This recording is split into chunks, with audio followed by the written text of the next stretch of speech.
Bonjour et bienvenue sur le podcast de la Fondation 30 millions d'amis, c'est Anthony, journaliste pour le site 30millionsdamis.fr.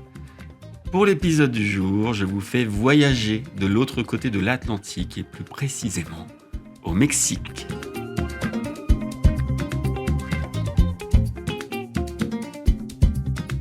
Le Mexique, où un débat fait rage depuis plusieurs mois maintenant, le pays sera-t-il le prochain à interdire la corrida ?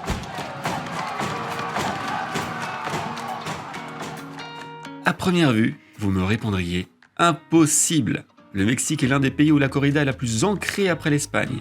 Et vous auriez raison, 600 événements taurins ayant lieu chaque année. 7 États ont protégé la corrida en la qualifiant de patrimoine culturel.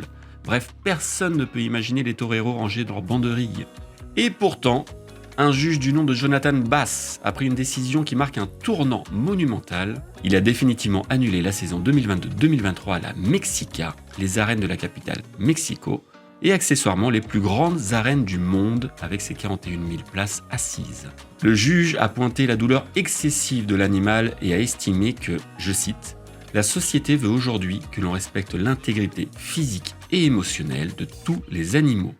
Ce baisser de rideau sonne comme un séisme dans le monde taurin, et pour cause, il s'agit d'une première depuis 1946. » Évidemment, les associations de protection animale et anti-taurine mexicaines y voient un espoir. L'interdiction de la corrida à la Mexica n'est pas le seul indice permettant de croire à la fin de cette pratique moyenâgeuse. Selon les derniers sondages, 8 Mexicains sur 10 rejettent les corridas. Face à l'immobilisme politique, c'est la voie juridique qui fait trembler le monde taurin. Sur les 32 États mexicains, 5 avaient déjà interdit la corrida. Le premier d'entre eux, l'État de Sonora, avait profité d'une loi de protection animale pour interdire les spectacles tauromachiques en mai 2013. Ont suivi les États de Guerrero, Coahuila, Quintana Roo et Sinaloa.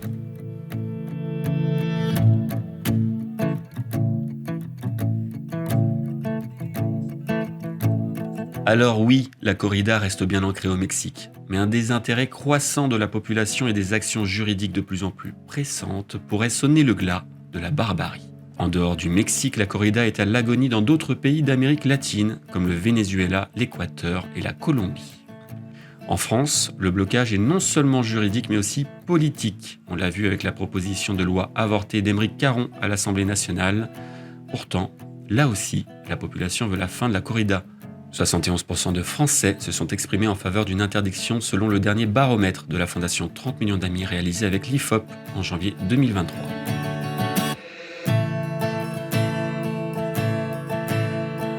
Pour suivre toute l'actualité de la protection animale, rendez-vous sur notre site 30millionsdamis.fr.